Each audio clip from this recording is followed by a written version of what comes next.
दोस्तों, आज भारतीय टीम ने जिस तरह साउथ अफ्रीका के खिलाफ पहले टी20 मुकाबले में अपना दमदार प्रदर्शन दिखाया, उसने हर भारतीय फैन का दिल जीत लिया है।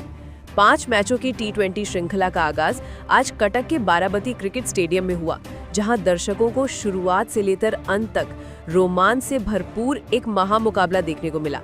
मुकाबले की शुरुआत दक्षिण अफ्रीका के कप्तान एडन मार्करम के टॉस जीतने और पहली गेंदबाजी चुनने के फैसले के साथ हुई। जैसे ही भारतीय टीम को बल्लेबाजी का निमंत्रण मिला, वैसे ही 2 धुरंधर ओपनर टी20 रैंकिंग के नंबर 1 बल्लेबाज अभिषेक शर्मा और उनके साथ शुभमन गिल अपने इरादों में निडर होकर मैदान पर उतरे। दक्षिण अफ्रीका की ओर से पारी की शुरुआत लुंगी एनगिडी ने की। पहली ही गेंद पर कटक की पिच का अतिरिक्त उछाल और तेजी देखने को मिली, लेकिन इस ओवर की दूसरी गेंद पर शुभमन गिल ने अपनी बेहतरीन टाइमिंग का कमाल दिखाते हुए थर्ड मैन की दिशा में एक शानदार चौका जड़ा। हालांकि उनकी खुशी ज्यादा देर टिक नहीं पाई। उसी ओवर की तीसरी ही गेंद पर एनगिडी ने शानदार वापसी करते हुए गिल का विकेट मार्को यानसन के हाथों कैच करवा दिया। शुभमन गिल सिर्फ 2 गेंदों में 4 रन बनाकर पवेलियन लौट गए। पहले ही ओवर में साझेदारी टूटने से भारतीय खेमे में हल्की चिंता जरूर दिखी। इसके बाद कप्तान सूर्य कुमार यादव बल्लेबाजी के लिए उतरे।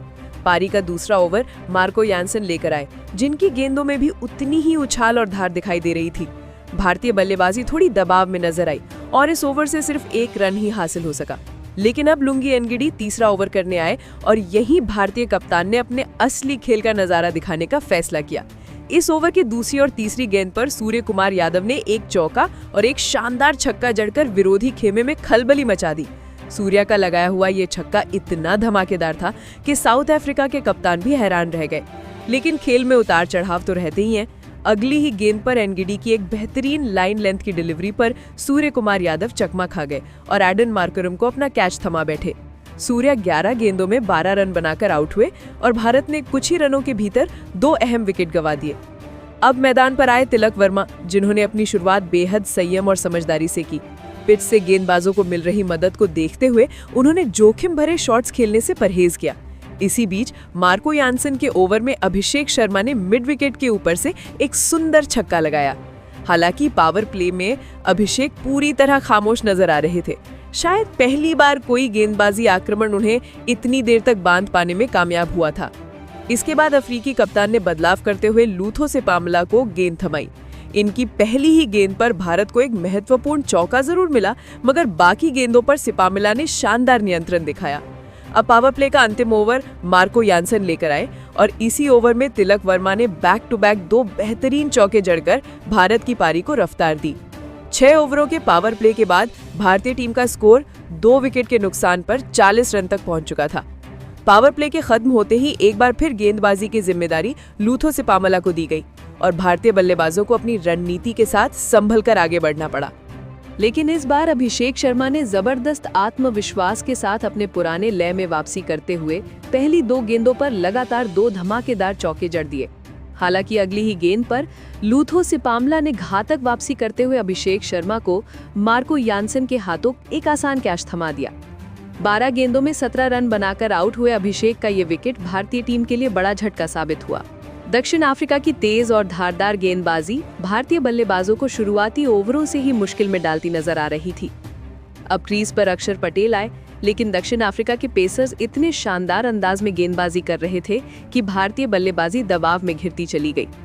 इसी बीच पारी के 10वें ओवर में एनरिक नोरकिया की एक शॉर्ट लेंथ गेंद पर तिलक वर्मा के सब्र का बांध आखिर का टूट गया और उन्होंने ऐसा हैरत अंगेज छक्का लगाया कि गेंद सीधे स्टेडियम से बाहर जा गिरी। इस छक्के ने भारतीय स्कोरबोर्ड को नई रफ्तार दी। 10 ओवर पूरे होने पर भारतीय टीम का स्कोर 3 विकेट पर 71 रन था। यहां से टीम को तेजी से रन बनाने की सख्त जरूरत थी, यानी अब गियर बदलने का समय आ चुका था। पारी का 11वां ओवर डोनावन फरेरा लेकर आए, लेकिन इस ओवर में तिलक और अक्षर की जोड़ी बड़ा शॉट खेलने में नाकाम रही, जिससे दोनों पर दबाव और बढ़ता गया। फिर इसी बढ़ते दबाव का फायदा उठाते हुए 12वें ओवर में लुंगी एनगिडी ने अपनी लाइन और लेंथ में बदलाव किया और सेट दिखाई दे रहे तिलक वर्मा को मार्को यानसन के हाथों कैच करवा दिया। तिलक वर्मा 32 गेंदों में केवल 26 रन बनाकर आउट हुए। उन्होंने अपनी पारी में जरूरत से ज्यादा गेंदें खर्च की, जिसने टीम की रनगति पर भारी असर डाला। ठीक उसी समय जब उन्हें टीम को संभालने की जरूरत थी, वो अपना विकेट गंवा बैठे, जिससे भारत एक बार फिर मुश्किल स्थिति में फंस गया। अब बल्लेबाजी करने आए हार्दिक पांड्या। क्रीज पर आते ही हार्दिक पांड्या का चेहरा आत्मविश्वास और आक्रामक तेवरों से भरा हुआ था। उन्होंने 13वें ओवर में केशव महाराज के खिलाफ 2 ऐसे विस्फोटक शॉट लगाए कि पूरा स्टेडियम पुरानी हार्दिक पांड्या वाली झलक महसूस कर उठा। अपनी ताकत का शानदार इस्तेमाल करते हुए हार्दिक ने अचानक मोमेंटम भारत के पक्ष में झुका दिया। इस ओवर से टीम को पूरे 16 रन मिले। अगला ओवर लूथो सिपामला लेकर आए और इस बार अक्षर पटेल ने भी अपने हाथ खोले। उन्होंने इस ओवर में अपना पहला जोरदार छक्का लगाया और भारतीय टीम ने 100 रनों का आंकड़ा भी पार कर लिया। लेकिन इस ओवर की आखिरी गेंद पर बड़ा शॉट लगाने के चक्कर में अक्षर पटेल डोनावन फरेरा के हाथों कैच आउट हो गए। 21 गेंदों में 23 रन बनाकर पवेलियन लौटने के साथ ही भारत की आधी टीम आउट हो चुकी थी। दक्षिण अफ्रीका की तेज गेंदबाजी के सामने एक भी बल्लेबाज लंबे समय तक टिक नहीं पा रहा था और बड़े स्कोर की नींव रखना मुश्किल हो रहा था। अब क्रीज पर आए शिवम दुबे, लेकिन तभी आया पारी का 15वां ओवर, जिसने इस मुकाबले का पूरा परिदृश्य बदल डाला। एनरिक नोर्किया गेंदबाजी कर रहे थे और सामने थे हार्दिक पांड्या। ओवर की तीसरी गेंद पर हार्दिक ने गजब का चौका लगाया, जिसने नोर्किया का संतुलन हिला दिया। शायद इसी दबाव में नोर्किया ने 5वीं गेंद इतनी ज्यादा शॉट डाली कि वो विकेट कीपर के सिर के ऊपर से सीधे बाउंड्री लाइन के पार चली गई। भारत को इस गेंद पर 5 रन मुफ्त में मिले। ओवर की आखिरी गेंद पर भी हार्दिक पांड्या ने अपनी शैली में आगे बढ़कर मिड ऑफ की दिशा में एक जोरदार चौका जड़ दिया। लगभग 149 किलोमीटर प्रति घंटे की रफ्तार से गेंद फेंक रहे नोर्किया इस ओवर में पूरी तरह दबाव में आ गए थे। इस ओवर से भारत को कुल 15 रन मिले और पहली बार ऐसा लगा कि दक्षिण अफ्रीका के गेंदबाजों पर भारतीय बल्लेबाज हावी होना शुरू हो गए हैं। एनरिक नोर्किया के पिछले ओवर ने पूरा मैच का मोमेंटम भारतीय टीम की ओर झुका दिया था। अब पारी का 16वां ओवर लेकर लुंगी एनगिडी आए और इस बार शिवम दुबे ने अपने बल्ले की धार दिखाते हुए एनगिडी की गेंदों पर 2 खूबसूरत चौके जड़ दिए। इन चौकों की बदौलत दुबे ने इस ओवर को भी बड़े ओवर में बदलते हुए कुल 10 रन जुटा लिए। शिवम दुबे और हार्दिक पांड्या के बीच अब एक मजबूत और धमाकेदार साझेदारी की नींव पड़ चुकी थी। लेकिन इसके बाद पारी का 18वां ओवर डालने आए डोनावन फरेरा। भारतीय टीम को इस ओवर से अधिक रन चाहिए थे, मगर पहली ही गेंद पर शिवम दुबे चूक गए और अंदर आती हुई गेंद ने उनके स्टंप उड़ा दिए। दुबे 9 गेंदों में 11 रन बनाकर आउट हो गए। उनका ये विकेट बेहद गलत समय पर गिरा था। भारत, जो लगातार बढ़ते दबाव से बाहर निकलता दिखाई दे रहा था, वो एक बार फिर कठिन परिस्थिति में फंसता नजर आया। अब मैदान पर आए जितेश शर्मा, लेकिन अभी भी हार्दिक पांड्या का मौजूद होना दक्षिण अफ्रीका के लिए सबसे बड़ी चिंता बनी हुई थी। फरेरा के इसी ओवर में हार्दिक ने एक और शानदार चौका लगाकर भारतीय पारी को गति दी। अब पारी के सिर्फ 2 ओवर बचे थे। 19वां ओवर फेंकने आए लूथो सिपामिला और इसी ओवर में हार्दिक पांड्या ने अपना असली रूप दिखाते हुए एक चौका और उसके बाद एक धमाकेदार छक्का ठोककर दक्षिण अफ्रीका के खिलाड़ियों के चेहरे का रंग ही उड़ा दिया। हार्दिक की इस विस्फोटक बल्लेबाजी ने स्टेडियम का माहौल पूरी तरह बदल दिया था। ओवर की आखिरी गेंद पर जितेश शर्मा ने भी शानदार शॉट लगाकर पारी में और आग लगा दी। इस 19वें ओवर से भारत को कुल 18 रन मिले, जो मैच का एक बड़ा टर्निंग पॉइंट साबित हुआ। अब अंतिम यानी 20वां ओवर डालने आए एनरिक नोर्किया। इस ओवर की दूसरी गेंद पर हार्दिक पांड्या ने एक और ताबड़तोड़ चौका जड़कर अपना शानदार अर्धशतक पूरा किया। उनकी इस अद्भुत पारी पर पूरी भारतीय टीम खड़े होकर तालियां बजाती नजर आई। डेथ ओवर्स में हार्दिक की तूफानी बल्लेबाजी के आगे दक्षिण अफ्रीका की गेंदबाजी पूरी तरह ढह गई और जहां 150 रन भी असंभव लग रहे थे, वहीं भारत ने 182 रन का विशाल स्कोर खड़ा कर दिया। इसके बाद 182 रनों का लक्ष्य का पीछा करने उतरने के लिए दक्षिण अफ्रीका की ओर से 2 अनुभवी ओपनर मैदान पर आए, क्विंटन डिकॉक और कप्तान एडन मार्करम। दोनों के कंधों पर टीम को विस्फोटक शुरुआत दिलाने की बड़ी जिम्मेदारी थी। वहीं भारत की ओर से पहला ओवर अर्शदीप सिंह लेकर आए और उन्होंने पहले ही ओवर में कमाल कर दिया। अपनी खूबसूरत स्विंग गेंद पर उन्होंने क्विंटन डिकॉक को अभिषेक शर्मा के हाथों कैच आउट करवा दिया। डिकॉक बिना खाता खोले ही पवेलियन लौट गए और पहले ही ओवर में अफ्रीका की जड़ें हिल गई। अब डिकॉक के आउट होने के बाद बल्लेबाजी के लिए आए ट्रिस्टन स्टब्स। आते ही उन्होंने एक बेहतरीन कवर ड्राइव खेला, जिसे शुभमन गिल रोक नहीं पाए और गेंद चौके के लिए निकल गई। अर्शदीप का शानदार पहला ओवर पूरा होने के बाद दूसरा ओवर डालने आए जसप्रीत बुमराह।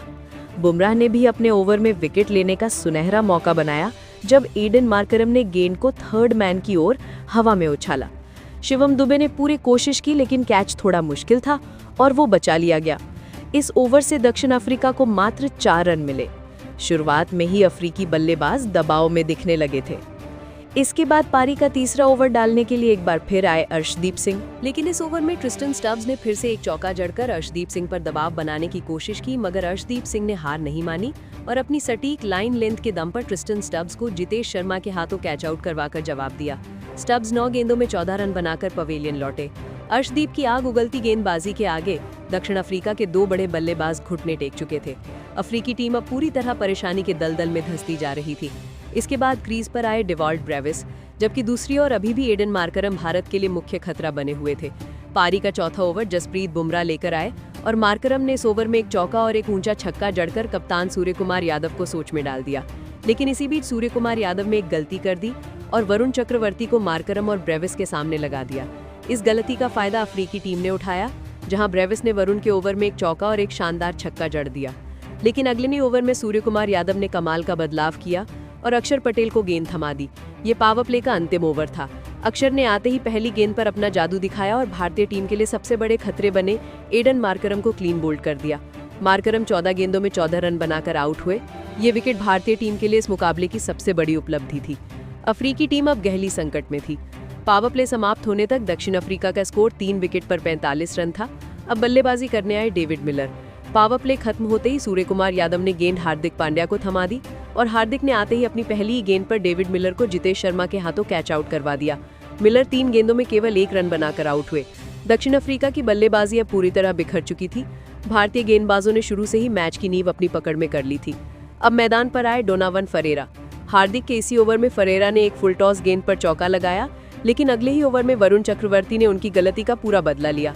T20 रैंकिंग के नंबर 1 गेंदबाज वरुण चक्रवर्ती ने फरेरा को जितेश शर्मा के हाथों कैच आउट करवाकर पवेलियन भेज दिया। फरेरा 7 गेंदों में 5 रन बनाकर आउट हुए। दक्षिण अफ्रीका की आधी टीम केवल 50 रन पर ढह चुकी थी। भारतीय टीम ने एक बार फिर साबित कर दिया कि वे कितनी खतरनाक और संतुलित टीम है। अब बल्लेबाजी करने आए मार्को यानसन। उधर ब्रेविस अभी भी भारतीय गेंदबाजी पर प्रहार करने की कोशिश में थे। हार्दिक के ओवर में ब्रेविस ने एक शानदार चौका लगाया और मार्को यानसन ने भी उसी ओवर में एक लंबा छक्का जड़कर भारतीय गेंदबाजों पर दबाव बनाने की कोशिश की। यानसन एक बार फिर भारत के लिए परेशानी का कारण बनते दिख रहे थे। पारी के 10वें ओवर में वरुण चक्रवर्ती के खिलाफ यानसन ने एक और जोरदार छक्का जड़ दिया, लेकिन वरुण ने अपने इसी ओवर की एक बेहतरीन गेंद पर मार्को यानसन को क्लीन बोल्ड कर दिया। यानसन 12 गेंदों में 12 रन बनाकर आउट हुए। दक्षिण अफ्रीका की पूरी बल्लेबाजी भारतीय गेंदबाजों के आगे बिखर चुकी थी। सूर्यकुमार यादव के हर फैसले बिल्कुल सटीक बैठ रहे थे। अब बल्लेबाजी करने आए केशव महाराज, मगर पारी का 11वां ओवर जसप्रीत बुमराह लेकर आए और उन्होंने इस ओवर की दूसरी गेंद पर डेवॉल्ट ब्रेविस, जो दक्षिण अफ्रीका की आखिरी उम्मीद थे, को सूर्यकुमार यादव के हाथों कैच आउट करवा दिया। ब्रेविस 14 गेंदों में 22 रन बनाकर आउट हुए और दक्षिण अफ्रीका की उम्मीदें पूरी तरह खत्म हो गईं। इस विकेट के साथ जसप्रीत बुमराह ने एक शानदार ऐतिहासिक उपलब्धि अपने नाम दर्ज कर ली थी। बुमराह अब उन दुर्लभ अंतर्राष्ट्रीय गेंदबाजों में शामिल हो चुके थे जिन्होंने क्रिकेट के तीनों फॉर्मेट में 100 विकेट पूरे किए हों। ये रिकॉर्ड अपने आप में एक बहुत बड़ा कारनामा था। अब क्रीज पर आए एंड्रिक नोकिया, लेकिन बुमराह का कहर अभी खत्म नहीं हुआ था। अपने इसी ओवर में बुमराह ने केशव महाराज को भी जितेश शर्मा के हाथों कैच करवा दिया।